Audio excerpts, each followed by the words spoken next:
আসসালামু আলাইকুম বিজ্ঞানবাসী, সবাইকে বিজ্ঞান শালায় স্বাগতম। গত ক্লাসে আমরা ঢাকা বোর্ড 2024 সালের আইসিটি প্রশ্নটি সলভ করছিলাম। আজকের ক্লাসে আমরা রাজশাহী বোর্ড 2024 সালের আইসিটি প্রশ্নটি সলভ করব উইথ শর্টকাট টেকনিক এবং ক্যালকুলেটর ট্রিক্স এর মাধ্যমে।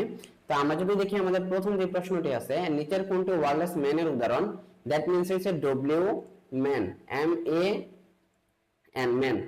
তো আমাদের প্রথম যে অপশনটা আছে সেটা হচ্ছে আমাদের ব্লুটুথ। আমরা জানি ব্লুটুথের এটা হচ্ছে এল এ এন, ল্যান, এবং ওয়াইফাই হচ্ছে আমাদের প্যান, পার্সোনাল এরিয়া নেটওয়ার্ক, আর ওয়াইম্যাক্স হবে আমাদের MAN, that means metropolitan area network. আর এখানে আমাদের ল্যান যেটা আছে এটা লোকাল এরিয়া নেটওয়ার্ক। এখানে স্যাটেলাইটের জন্য আমাদের এরকম কোনো কিছু নাই। আরেকটা ইনফরমেশন এখানে আমাদের জেনে রাখতে হবে, সেটা হচ্ছে ব্লুটুথ, ওয়াইফাই এবং ওয়াইম্যাক্স এর একটা স্ট্যান্ডার্ড মান আছে, যেটা সবগুলোর জন্য আছে 802। এটা আছে। এরপরে যেটা হচ্ছে আমাদের ব্লুটুথের জন্য, আপনারা শুধু ব্লুটুথের জন্য মনে রাখবেন, ব্লুটুথের জন্য 15, ওয়াইফাই এর জন্য হচ্ছে 11 এন্ড ওয়াইম্যাক্স এর জন্য হচ্ছে 16। এই মানটা মনে রাখবেন। আর সবগুলোর জন্যই তো 802 পয়েন্ট হয়তো 15 হবে, তারপর 11 হবে, নয়তো 16 হবে, আর সামনে থাকবে আই ট্রিপল ই। ওকে। কোন প্রজন্মের মোবাইল ফোনের সাহায্যে 4K টিভি উপভোগ করা যায়? দ্বিতীয় প্রজন্মের 2G, অবশ্যই না। 3G ওই সময় না, এটা হবে আমাদের 5G। 5G ফোনের সাহায্যে আমরা 4K টিভি ইজিলি উপভোগ করতে পারি বা 4K ভিডিও আমরা দেখতে পারি। ম্যাচ টপোলজিতে n সংখ্যক নোডের জন্য মোট তারের সংখ্যা হবে। এটা আমাদের একদম বইতে সূত্রই লেখা আছে, n * n - 1/2। এবং আরেকটা ইনফরমেশন মনে রাখবা এখানে, যে ম্যাচ টপোলজিতে সবচেয়ে বেশি তারের প্রয়োজন হয়। ওকে। 4 নম্বর কোশ্চেনটা আসছে, 10 ভিত্তিক সংখ্যা পদ্ধতি হলো ভারতীয় সংখ্যা পদ্ধতি, মায়ান সংখ্যা পদ্ধতি এবং চীন সংখ্যা পদ্ধতি। এখন বলেন যে 10 ভিত্তিক সংখ্যা পদ্ধতি এটা কোথায় ব্যবহার করা হয়? এটা কি ভারতে ব্যবহার করা হয়? অবভিয়াসলি ভারতে ব্যবহার করা হয়, তাহলে এটা ভারতের সংখ্যা পদ্ধতি হইতে পারে। চীনে কি 10 ভিত্তিক সংখ্যা পদ্ধতি ব্যবহার করা হয়? হ্যাঁ, পৃথিবীর সব দেশেই মোটামুটি 10 ভিত্তিক সংখ্যা পদ্ধতি ব্যবহার করা হয়। শুধু মায়ান সংখ্যা পদ্ধতি একটা হচ্ছে নন পজিশনাল সংখ্যা পদ্ধতি, দ্যাট মিন্স এটা হবে না। তার মানে 1 আর 3 হবে, তার মানে এটা হবে বি নাম্বার। ওকে। এইখানে আমাদের একটা বাইনারি সংখ্যার বিয়োগ দেওয়া আছে, এবং বাইনারি সংখ্যার বিয়োগ আমাদের অনেকেরই অনেক প্রবলেম আছে। সো আমি এটা যেভাবে করব এটা একটু মনে রাখবেন। আমি আগে একটু বলে নিই, বাইনারির বিয়োগ সবসময় আমরা ডেসিমালে যেরকম বিয়োগ করছি সেম এরকমই। শুধু একটা জিনিস মনে রাখবেন, যদি উপরে ছোট সংখ্যা থাকে, মানে উপরে ছোট সংখ্যা আর নিচে যদি বড় সংখ্যা থাকে, যেমন এরকম থাকে উপরে 0 নিচে 1, তখন শুধুমাত্র আমাদের একটা কাজ করতে হবে, এটাকে আমাদের 2 ধরে নিতে হবে, এটার সাথে 2 যোগ করতে হবে। কেন 2 যোগ করতে হবে? কারণ হচ্ছে বাইনারি সংখ্যা পদ্ধতির বেস হইছে 2। তো আমরা যদি এই প্রবলেমটাকে একটু সলভ করি, আমি এই জায়গাটাতে একটু সলভ করে দেখাই। যেখানে আছে 110.1.10010। ওকে। আর এইখানে আমাদের যে ডিজিটটা আছে, এখানে আমাদের 111 আছে। আর অবশ্যই রেডিসপয়েন্টের নিচে রেডিসপয়েন্ট লিখবেন। ওকে। আর এখানে আছে আমাদের 11, তারপর আছে 0, 11011। ওকে। সো এবার আপনি বিয়োগ করেন। নরমালি আমরা বিয়োগ করতে থাকি, দেখি আমাদের আসলে বিয়োগটা কেমন হয়।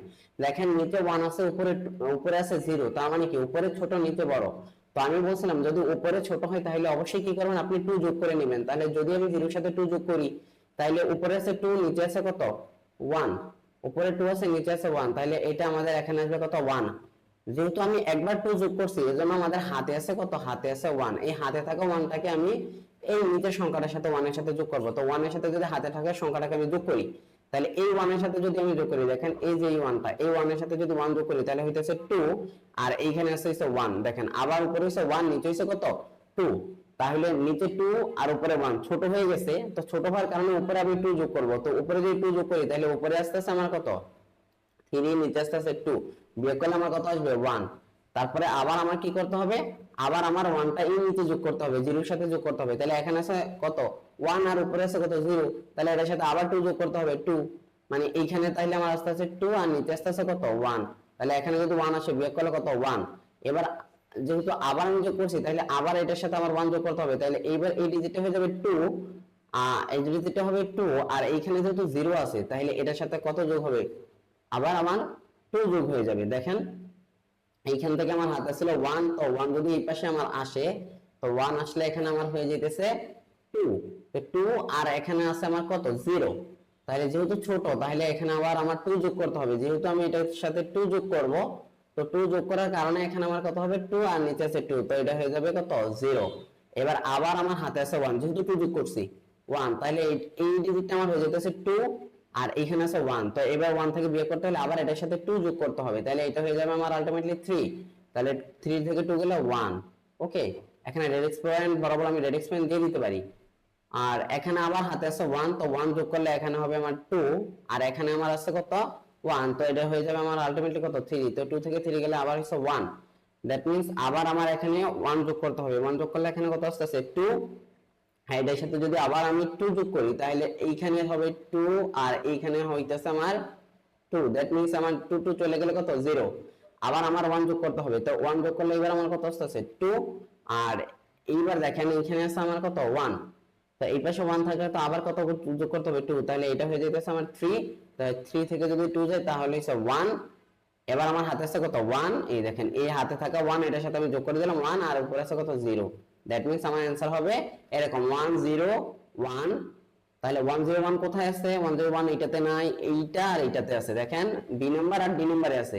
আচ্ছা তারপরে আছে 10111, 10111, তার মানে আমার ডি নাম্বারটা রাইট आंसर। ওকে, এই কোশ্চেনটা খুবই ইম্পর্টেন্ট একটা কোশ্চেন, এই পার্টটা আপনারা ভালোভাবে শিখে যাবেন, বাইনারির বিয়োগটা ভালো করে শিখে যাবেন, বাইনারির যোগ বিয়োগ আর সবগুলো সংখ্যা পদ্ধতির যোগ বিয়োগ প্রায় সেম পদ্ধতি, আপনারা যেভাবে আমরা ডেসিমাল সংখ্যা পদ্ধতিতে যোগ করি বা ডেসিমাল সংখ্যা পদ্ধতিতে বিয়োগ করি সেমই জিনিসটা, বা এটা ওই আমাদের অনেক সময় বোঝার কনসেপ্টের কারণে আমরা এটা ঠিকভাবে বুঝতে পারি না।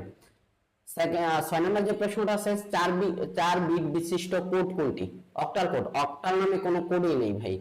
এবার আসেন বিসিডি কোড, অবশ্যই 4 বিট বিশিষ্ট কোড আছে আমাদের বিসিডি কোড, আর বিসিডি কোডের পুনরূপটা অবশ্যই আপনারা মনে রাখবেন, সেটা হচ্ছে বাইনারি কোডের ডেসিমাল, বাইনারি কোডের ডেসিমাল, যে কোনো বাইনারি সংখ্যাকে 4টা করে নিয়ে এটাকে যদি আপনি ডেসিমাল করে দেন এটা আমরা বিসিডি কোডটা পাবো। ওকে, আজকি কোড, আজকি কোড হচ্ছে 7 কোড বিশিষ্ট, মনে রাখেন। আর আজকে 8 যেটা আছে, আজকের সাথে যদি 8 হয় তাহলে ওটা আজকে 8 কোড। ওকে, ইউনিকোড হইছে আমাদের 16। এই ইনফরমেশনগুলো, এই যে আমি এক্সট্রা ইনফরমেশনগুলো বলতেছি অপশনের মধ্যে, এই ইনফরমেশনগুলো পরীক্ষার জন্য খুবই ইম্পর্টেন্ট এবং মনে রাখবেন। 7 নম্বর যে কোশ্চেনটা আছে এটা যদি আমরা একটু দেখি যে এখানে সার্বজনীন গেট হলো, আচ্ছা সার্বজনীন গেট হইছে আমাদের যে মৌলিক গেট আছে, মৌলিক গেট থেকে এসে সার্বজনীন গেটটা আসছে, যদি আমরা নট গেটটাকে যুক্ত করে দেই, আমাদের মৌলিক যে 3টা গেট আছে, একটা হচ্ছে অর গেট, একটা হচ্ছে ন্যান্ড গেট, একটা হচ্ছে নট গেট। এখন ওই যে 3 নম্বর যে নট গেটটা, এটা যদি এন্ড গেট আর যদি আপনি অর এর সাথে যুক্ত করে দিই তাহলে আমরা পাইতেছি সার্বজনীন গেট। ওকে, তাহলে আমরা এন্ড এর সাথে যদি নট বসাই তাহলে এটা হবে ন্যান্ড, ন্যান্ড, আর যদি অর এর সাথে যদি নট বসাই তাহলে হবে নট, তাহলে এটি আমাদের সার্বজনীন গেট 1 আর হইছে 3, তাহলে এটা হবে বি নাম্বার। এখন আপনারা বলতে পারেন যে এক্সঅর গেট কেন হবে না, এক্সঅর এবং এক্স নট, এক্সঅর এবং এক্স নট এই দুইটাই হইছে আমাদের এক্সক্লুসিভ গেট। ওকে, এরপরে একটা কোশ্চেন দেখেন, এটা মোটামুটি একটা সার্কিট দিয়ে দিছে, তো এইখান থেকে দেখেন, এইখানে আপনারা দেখেন এখানে একটা এন্ড গেটের একটা প্রতীক দেওয়া আছে, তাহলে এটা হচ্ছে এ আর হচ্ছে বি গুণ করছে, তাহলে এটা হবে এবি, এবি। আর এইখানে দেখেন এখানে এ আর এখান থেকে বি, এটা হচ্ছে অর গেট, তাহলে এবি অর, আর এখানে আবার একটা এই একটা দেখেন বৃত্তের মতো দেওয়া আছে, দ্যাট মিন্স হচ্ছে আমাদের এ অর বি, এটার উপরে কি হবে একটা বার হবে। মানে এই জিনিসটা এই দুইটা জিনিস হিসাবে কি করছে যোগ করছে, তো আমি এটা একটু এখানে লিখে নিই। ওকে, এ অর বি তার উপরে হোল বার। এবার দেখেন এইখানে আরেকটা নোট আছে, এই যে একটা নোট আছে, সো এই নোটের জন্য আরেকটা হোল বার হবে। এখন এই প্রবলেমটাকে যদি আমরা একটু সলভ করি তাহলে আমরা বলতে পারবো যে এটা আসলে কি হইছে। আমরা একটু কোশ্চেনটা আগে দেখি যে উদ্দীপকের এফ থেকে প্রাপ্ত লজিক গেটে ব্যবহার হইতে পারে কোথায়, কাউন্টার তৈরিতে ব্যবহার হবে, দুইটি বিটের অবস্থান তুলনার জন্য ব্যবহার করা হবে, নাকি হাফ এডার তৈরিতে ব্যবহার করা হবে। এখন এটা যদি আমি সলভ না করি, এটা যদি আমাদের সলভ না করি তাহলে আমি কিন্তু বলতে পারতেছি না, সো আমি একটু সলভ করে দেখি এটা আসলে কি হয়। দেখেন এখানে আমি ডি মর্গান অ্যাপ্লাই করে দেব, এখানে অর আছে, এটাকে আমি এন্ড এ কনভার্ট করে নিব, তাহলে এটা হচ্ছে এ বি, এটার উপরে হোল বার হবে, এখানে একটা ব্রেকেট দিয়ে দিলাম, আর এইখানে আমাদের কি আসতেছে দেখেন এ অর বি, এটার উপরে আগে একটা বার ছিল, এই বারটা কাটার কারণে আরেকটা বার হবে, দ্যাট মিন্স এরকম। তো এরপরে দেখেন আপনারা এখানে এ বি এটা থাকুক, এখানে এই দুইটা বার যদি উঠে যায়, দেখেন আমরা জানি একটা জিনিসের উপর যদি দুইবার বার দেওয়া থাকে তাহলে এটা উঠে যাবে, তাহলে এটা যদি উঠে যায় আর এটার সাথে যদি আমরা গুণ করে দিই দেখেন আমি একটু গুণ করে দিই, এটা এটার সাথে গুণ করে দিই, তাহলে আমাদের কি আসতেছে, না আরেকটু কাজ করে নিই দাঁড়ান। এইখানে দেখেন এই পার্টটুকুতে আমরা ডিমর্গান অ্যাপ্লাই করে দিতে পারি, ডিমর্গান অ্যাপ্লাই করে এটা গুণ আকারে আছে, এটাকে আমরা যোগ আকারে নিয়ে যেতে পারি। এবার দেখেন, আর এইখানে আমাদের এটা কি আসতেছে, এরকম আসতেছে এ অর বি। সো এটাকে আপনারা এখন গুণ করে দিতে পারেন। এইখানে আমার আসতেছে এবার এ, তারপর আসতেছে এবার বি, তারপর আসতেছে বি বার এ, দেন আপনারা নিতে পারেন বি বি বার। এখন দেখেন একটা সূত্র কিন্তু আমরা জানতাম, এ এবার এরকম যদি থাকে তাহলে এটা কি হয়ে যায়, এটা কি হয়ে যায়, জিরো হয়ে যায় না। দেখেন এর মান যদি আপনি 1 বসান, এর মান যদি 1 বসান 1 ইনটু আর এটা 1 এর উপর বার, তো 1 এর উপর বার দিলে এটা কত আসে, আলটিমেটলি 0, তাহলে এটা কাটাকাটি করে কত হয়ে যাবে, 0 হয়ে যাবে। তাহলে আমাদের এই পার্টটুকু আর এই পার্টটুকু কি হয়ে যেতেছে, নাই হয়ে যেতেছে, আমাদের থাকতেছে এই পার্টটুকু। এখন দেখেন তো এই গেটটাকে, এই গেটটাকে কি একজোড় গেটের মতো মনে হয়নি, এই গেটটা একজোড় গেট না, এই গেটটি তো আমাদের একজোড় গেট। এবার বি আর হচ্ছে বি বার এ, অথবা এটাকে আপনি বলতে পারেন এ বি বার আর হচ্ছে বি এবার, তাহলে এটাই তো আমাদের একজোড় গেট। ওকে, এইবার আমরা বলতে পারি একজোড় গেট কোথায় ইউজ করা হয়, কাউন্টার তৈরির ক্ষেত্রে কি একজোড় গেট ইউজ করা হয় কিনা, না কাউন্টার তৈরির ক্ষেত্রে একজোড় গেট ইউজ করা হয় না। তাহলে কি করা হয়, একজোড় গেট দুটি বিটের অবস্থা তুলনা করার জন্য ব্যবহার করা হয়, এবং হাফ আরের তৈরিতে অবশ্যই একজোড় গেটটা দরকার হয়। দ্যাট মিন্স হচ্ছে আমাদের 2 3 কোথায় আছে, সি নাম্বার। ওকে, এই টাইপের প্রশ্নগুলোকে আপনারা একটু ভালো করে দেখে যাবেন, কারণ এগুলো খুব ইম্পর্টেন্ট। 9 নম্বর যে কোশ্চেনটা আছে, একটি ওয়েবসাইটের কয়টি অংশ থাকে, একটি ওয়েবসাইটের দুটি অংশ থাকে, এটা হচ্ছে একটা ব্যাকএন্ড, একটা হচ্ছে ফ্রন্ট এন্ড। ওকে, এইচটিএমএল এর ওয়েব পেজ তৈরির জন্য ফাইলের এক্সটেনশন কি, ভাই এক্সটেনশন কি এটা আমরা একটু জানি। আমাদের যদি কোনো কিছু ডট দিয়ে লেখা থাকে এটাকে আমরা বলি এক্সটেনশন। যেমন আপনারা MP3 নাম শুনছেন অবশ্যই, MP3 অথবা MP4 অথবা ডট পিডিএফ, এই সবগুলো কিন্তু একটা ফাইলের এক্সটেনশন। ওকে, সো এইচটিএমএল লেখার জন্য কিন্তু আমাদের এরকম একটা এক্সটেনশন ইউজ করা হয়, এটা ডট এইচটিএমএল অথবা ডট এসটিএম, এই দুটো হইলে হয়। এখানে দেখেন txt দেওয়া আছে, যেটা হচ্ছে আমাদের টেক্সট এডিটরের ফরম্যাট, সো এইটা হবে না। ওকে, সো 1 আর হইছে আমাদের 3 হবে, 1 আর 3 কোথায় আছে, বি নাম্বার। টেবিলের বডিতে সারি তৈরি করতে ব্যবহার করা হয়। এই সারের ইংলিশটা কি, সারের ইংলিশটা হচ্ছে রো, এটা একটু মাথায় রাখেন, সারের ইংলিশ হচ্ছে রো। তাইলে এখানে আসলে টি এইচ দিয়ে বসায় টেবিল হেডার, ঠিক আছে, আর টিটি দিয়ে টেবিল টাইটেল, এখানে হচ্ছে টি আর, তার মানে এটা হচ্ছে টেবিল রো, আর টিডি মানে টেবিল ডাটা। ওকে, তাহলে আমাদের সঠিক অ্যান্সার হচ্ছে টি আর, যেহেতু সারি বলছে এজন্য আমাদের টি আর হবে অ্যান্সারটা। এবার 12 নম্বর কোশ্চেনটা একটু দেখেন, এইচটিএমএল ফাইল এডিট করার জন্য ব্যবহৃত টেক্সট এডিটর হলো, যে কোনো ধরনের টেক্সট এডিটর দিয়ে এইচটিএমএল ফাইল লেখা যায়, সেটা আপনি কিপ নোট দিয়েও করতে পারবেন, মোবাইলের কালার নোট দিয়েও করতে পারবেন, অথবা কম্পিউটারে যখন আমরা ইউজ করি তখন আমরা নোটপ্যাড ইউজ করি, তারপর নোটপ্যাড প্লাস প্লাস আছে, সাবলাইট টেক্সট আছে, তিনটি এখানে রাইট অ্যান্সার হবে। সরি, তিনটাই, যে কোনো টেক্সট এডিটর দিয়ে আপনি এইচটিএমএল করতে পারবেন। ওটাকে ডট এইচটিএমএল ফাইলে জাস্ট কনভার্ট করে নিলে এটা আপনার যে কোনো ব্রাউজার দিয়ে ওটাকে অ্যাক্সেস নিতে পারবেন। ওকে, প্রসেসরের সবচেয়ে কাছে থাকে কোনটি, আচ্ছা প্রসেসরের সবচেয়ে কাছে থাকে হচ্ছে আমাদের রেজিস্টার। এগুলো একটু থিওরিটিক্যাল প্রশ্ন, এগুলো মনে রাখবেন। প্রোগ্রাম ডিজাইন মডেলের 20 থেকে 40% সময় ব্যয় করা হয় কোনটিতে, আচ্ছা একটা প্রোগ্রাম যখন নেওয়া হয় তখন আমরা প্রোগ্রামটা ফার্স্টে সিলেক্ট করি, প্রোগ্রামে অনেকগুলো ধাপ আছে ডিজাইন করার, তারপরে প্রোগ্রামটা কিভাবে সলভ করব এটা আমাদের কি করতে হয়, বিশ্লেষণ করতে হয়। সো আমরা সবচেয়ে বেশি সময় দিয়েছি প্রোগ্রামটা কিভাবে সলভ করব এইটার উপরে, সো এটা হচ্ছে বিশ্লেষণ, দ্যাট মিন্স আমাদের এটা সি নাম্বার হবে অ্যান্সার। এরপরে আমাদের আসেন 15 নম্বর যে প্রশ্নটা আছে, নট অপারেটরের ক্ষেত্রে হতে পারে, নট একটা লজিক্যাল অপারেটর, নট অপারেটরটা হচ্ছে একটা লজিক্যাল অপারেটর, যেটা এইভাবে লেখা হয়, এবং এটার পরে আমাদের একটা মাত্র শর্ত থাকে। দেখো এখানে কি বলছে, একটি মাত্র শর্ত আছে, একটি মাত্র শর্ত, দ্যাট মিন্স নটের পরে একটি মাত্র শর্ত হবে, এবং শর্তটি মিথ্যা হলে পুরো শর্তটি সত্য হবে, এটা সত্য, এটাও রাইট, এবং শর্তটি সত্য হলে পুরো শর্তটি মিথ্যা। দেখেন এই দুইটা কথাই কিন্তু একই রকমই বলছে, শর্তটি যদি মিথ্যা হয় শর্তটি হবে, মানে এই পুরো শর্তটা সত্য হবে, আর শর্তটি যদি সত্য হয় পুরো শর্তটা মিথ্যা হবে। দ্যাট মিন্স হচ্ছে আমার যদি কেউ বলে যে আসলে এট নট ইকুয়াল এত, দ্যাট মিন্স আমি কিন্তু বুঝবো যে এটা আসলে ও কি বলছে, ও মানে এই এটা যদি সত্য হয় তাহলে ও আসলে মিথ্যা কথা বলছে। জিনিসটা এইরকম যে একটা নট দিয়ে তারপরে একটা শর্ত যদি দেয় তাহলে হইছে ও আসলে যে কথাটা বলছে এটা যদি সত্য হয় তাহলে পুরো শর্তটা মানে জিনিসটা কি হবে, মিথ্যা হবে। দ্যাট মিন্স এটা 1 2 3 তিনটাই আমাদের রাইট অ্যান্সার। ওকে, এরপরে আমাদের প্রোগ্রামিং একটা প্রবলেম দেওয়া আছে, তো এইটা নিয়ে অনেকের প্রবলেম আছে, এবং ঢাকা বোর্ডে সেম প্রবলেমটা আসছিল, একদম সেম, জাস্ট ওইটার মধ্যে এতটুকুই পার্থক্য ছিল, এটাকে লেখা হয়েছিল এইভাবে যে i = i+1, জাস্ট এতটুকুই লেখা হয়েছে, আর কোনো পার্থক্য নাই। তো আমি ওই সময় বলছিলাম যদি আমাদের শর্তটাতে এই টপিকটা দেওয়া না থাকে, এই লাইনটা দেওয়া না থাকে, তাহলে আমরা বলছিলাম এখানে দেখেন 1 আছে, এটা কয়বার চলবে, 6 বার চলবে, 1 করে বৃদ্ধি পাবে। তার মানে 1 এর জন্য এটা যেরকম i = 1 এর জন্য এটা কি হবে, এই একবার এইচএসসি এক্সাম এটা প্রিন্ট হবে, i = 2 এর জন্য প্রিন্ট হবে, 3 এর জন্য প্রিন্ট হবে, 4 এর জন্য প্রিন্ট হবে, 5 এর জন্য প্রিন্ট হবে, 6 এর জন্য প্রিন্ট হবে, 7 যখন যাবে তখন ক্লোজ করে দিবে। বাট এখানে যেহেতু এই যে ইফ i = 4 দেওয়া আছে, এই পার্টটা দেওয়া আছে, এবং এটাকে বলছে কন্টিনিউ, কন্টিনিউ করলে আমরা জানি উপরের লুপটাকে কন্টিনিউ করবে, দ্যাট মিন্স আমাদের ফর লুপটাকে কন্টিনিউ করবে। কখন ফর লুপ কন্টিনিউ করতে বলছে, i = 4, তাহলে এই যখন 4 হয়ে যাবে তখন একবার কম প্রিন্ট হবে, ঠিক আছে, একবার কম প্রিন্ট হবে, দ্যাট মিন্স আগে প্রিন্ট হইতে হইছে 6 বার, এবার আমাদের প্রিন্ট হবে কয়বার, 5 বার। ওকে, সো এটার অ্যানসারটা 5।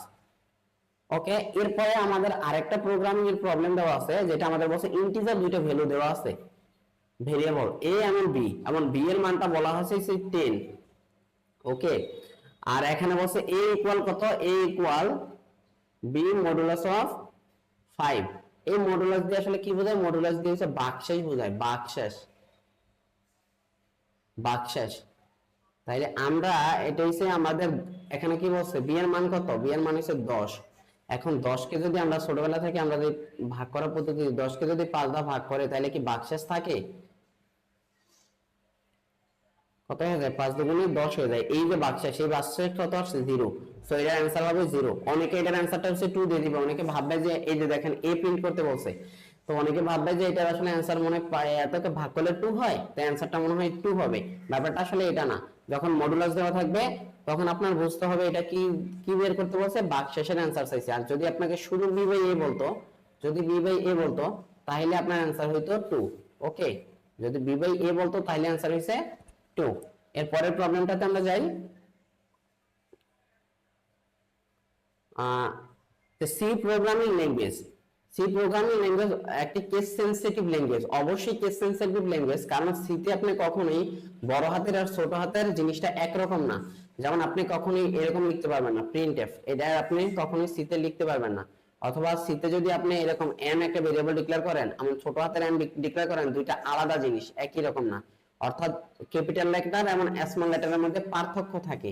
তাহলে যে ল্যাঙ্গুয়েজে ক্যাপিটাল লেটার এবং স্মল লেটারের মধ্যে পার্থক্য থাকে তাকে case sensitive, case sensitive language বলা হয়। এইচটিএমএল কেস সেনসিটিভ না, এইচটিএমএল কেস সেনসিটিভ না, এটা মাথায় রাখবেন।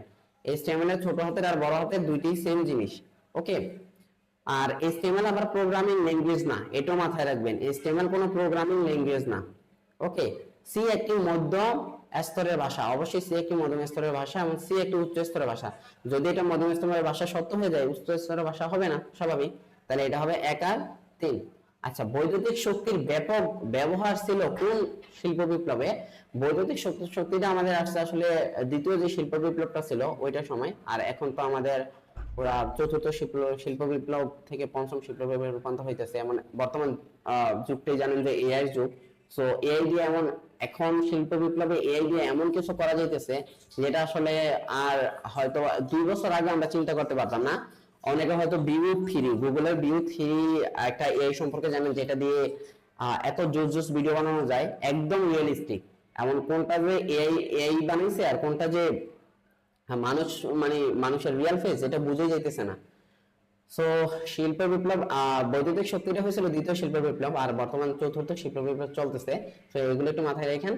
বায়ো ইনফরমেটিক্স গবেষণার ক্ষেত্র হলো, আচ্ছা বায়ো ইনফরমেটিক্স কোন কোন গবেষণার ক্ষেত্রে হয়? জিনোম সিকোয়েন্স, অবশ্যই বায়ো ইনফরমেটিক্স জিনোম সিকোয়েন্স এবং ডিএনএ বিশ্লেষণের ক্ষেত্রে হয়। রোবটটা আসলে বায়ো ইনফরমেটিক্স এর না, বায়ো ইনফরমেটিক্স এর ক্ষেত্রে রোবট হয় না। ওকে, এটা যারা হচ্ছে সায়েন্সে পড়েন বা বায়োলজির যাদের হচ্ছে জীব প্রযুক্তির একটা যে চ্যাপ্টার আছে, ওই চ্যাপ্টারটা যারা পড়েন তাদের খুব ভালো একটা আইডিয়া আছে এই ব্যাপারটা নিয়ে। ওকে, তাইলে এটার অ্যানসারটা আমার হইতেছে কোনটা, 1 আর 2, তার মানে এ নাম্বার অ্যানসার। আচ্ছা, পণ্যের ডিজাইন তৈরিতে কোনটি প্রয়োজন? পণ্যের ডিজাইন তৈরিতে আসলে তৈরি করা হয়েছে ক্যাড, তার মানে এটা হচ্ছে ক্যাড। ওকে, এটা হচ্ছে আপনার সিভিল ইঞ্জিনিয়ারিং এ অটোক্যাড নামে একটা সফটওয়্যার ইউজ করা হয় বিভিন্ন ধরনের পণ্য ইয়ে করার জন্য, ডিজাইন করার জন্য। এটা একটু দেখে নেবেন। এটার ফুল মিনিংটা আমার মাথায় আসতেছে না, সিতে কি জানো, এইডেড ডিজাইন এরকম একটা কিছু। ওকে, চিকিৎসার ক্ষেত্রে ন্যানো টেকনোলজি ব্যবহার হতে পারে। চিকিৎসার ক্ষেত্রে কোন ন্যানো টেকনোলজিটা কোন কোন ক্ষেত্রে ইউজ করা হয়? তাহলে এটা হচ্ছে এন্ডোস্কোপি, এক্স-রে, কলোনোস্কোপি। আচ্ছা, চিকিৎসার ক্ষেত্রে ন্যানো টেকনোলজি এক্স এর ক্ষেত্রে তো ন্যানো টেকনোলজি হয় না, এখানে আমাদের হচ্ছে তেজস্ক্রিয় রশ্মির মাধ্যমে হয়। এক্স রেটা হচ্ছে আমাদের তেজস্ক্রিয় রশ্মি, দ্যাট মিন্স এটা আমাদের ন্যানো টেকনোলজি না। তাহলে এটা কি হবে, এন্ডোস্কোপি আর হচ্ছে আমাদের কলোনোস্কোপি। তাহলে এটা হবে 1 আর 3, দ্যাট মিন্স বি নাম্বার। ওকে, এরপর আসছে আমাদের রিয়েল টাইম অ্যাপ্লিকেশন। কোন ডেটা ট্রান্সমিশন পদ্ধতির প্রচলন বেশি? এটা আইসিনক্রোনাস। ওকে, আপনারা অ্যাসিনক্রোনাস, আইসোক্রোনাস এগুলো একটু পড়ে নেবেন, এগুলো থেকে অনেক প্রশ্ন আসে। আচ্ছা, এখানে আমাদের একটা উদ্দীপক দেওয়া আছে, একটি কলেজের আইসিটি শিক্ষক ল্যাবের সকল কম্পিউটারকে নেটওয়ার্কের আওতাভুক্ত করলেন। আচ্ছা, ল্যাবের সকল কম্পিউটারকে নেটওয়ার্কে অন্তর্ভুক্ত করলেন। নেটওয়ার্ক স্থাপনে তিনি এক ধরনের পেঁচানো তার ব্যবহার করলেন, তার মানে টুইস্টেড পেয়ার কেবল। ওকে, উদ্দীপকের উল্লিখিত নেটওয়ার্ক হবে কোন ধরনের? আমি কিছুক্ষণ আগে একটা কথা বলে আসছিলাম যে আপনার ওই ব্লুটুথের জন্য হচ্ছে আমাদের প্যান, এমন বলছিলাম যে ওয়াইফাইয়ের জন্য হচ্ছে আমাদের ল্যান, এটা হচ্ছে ওয়াইফাই, এবং ওয়াইম্যাক্স এর জন্য হচ্ছে আমাদের কি, ম্যান, ওয়াইম্যাক্স। ঠিক আছে, ওয়াইম্যাক্স। তাইলে এখন একটু বলেন তো যে একটা ল্যাবের কম্পিউটারকে কিসের মাধ্যমে কানেক্ট করবে? ব্লুটুথের মাধ্যমে কানেক্ট করবে নাকি ওয়াইফাই এর মাধ্যমে কানেক্ট করবে? অবশ্যই ওয়াইফাই এর মাধ্যমে কানেক্ট করবে, দ্যাট মিন্স এটা আমাদের ওয়াইফাই হবে। এমন যেহেতু পেঁচানো তারের কথা বলা হচ্ছে, ওয়াইফাই আসলে যে টুইস্টেড পেয়ার কেবল দিয়েও ইয়া করা যায়, ইথারনেট যে কেবলটা। ওকে, আপনারা রাউটার থেকে যেটা কম্পিউটারে কানেক্ট করেন যে ইথারনেটটা, ওইটার কথা বলা হয়েছে। আচ্ছা, নেটওয়ার্ক স্থাপনের ব্যবহৃত কেবলটির বৈশিষ্ট্য হলো এতে তারের সংখ্যা মোট 3 জোড়া। আচ্ছা, 100 মিটারের বেশি দূরত্বে ডেটা প্রেরণ করা যায় না, ব্যান্ডউইথ হচ্ছে 10 থেকে 1 জিবিপিএস। আচ্ছা, এখানে এই যে রেঞ্জটা দেওয়া আছে, এটা বিভিন্ন বইয়ের ক্ষেত্রে রেঞ্জগুলো বিভিন্ন রকম দেওয়া। এটা যেহেতু আমরা জানি যে এটা আসলে ওয়াইফাই, তাহলে ওয়াইফাই আমরা ধরে নিতে পারি যে 100 মিটারের দূরত্বে ডেটা প্রেরণ করা, 100 মিটারের দূরত্বের বেশি ডেটা প্রেরণ করা যায় না, এটা সত্য। আর এখানে ব্যান্ডউইথটা 10 এমবিপিএস থেকে 1 জিবিপিএস। এটা অনেক বইয়ের ক্ষেত্রে একটু এলোমেলো হইতে পারে তথ্যগুলা। তো এতে তারের সংখ্যাটা 3 জোড়া, এখানে কি তারের সংখ্যা আসলে 3 জোড়া না, দ্যাট মিন্স এটা আমাদের হবে না। আমরা যদি দুইটা কারেক্ট করে ফেলতে পারি বা আমরা যদি বুঝতে পারি যে এটা আসলে হয় না, তার মানে এই দুইটা রাইট হবে, এটা আমরা ধরিয়ে নিতে পারি। ওকে, তাহলে আমাদের 25 নাম্বার অ্যানসারটা হবে কি? অ্যানসারটা হবে আমাদের সি। ওকে, তো এই ছিল আজকে রাজশাহী বোর্ড 2024 সালের আইসিটি প্রশ্ন। এর পরবর্তীতে আমরা অন্য কোনো একটা বোর্ডের প্রশ্ন সমাধান করব। ততক্ষণ পর্যন্ত সবাই ভালো থাকেন, সুস্থ থাকেন। আসসালামু আলাইকুম ওয়া রাহমাতুল্লাহ।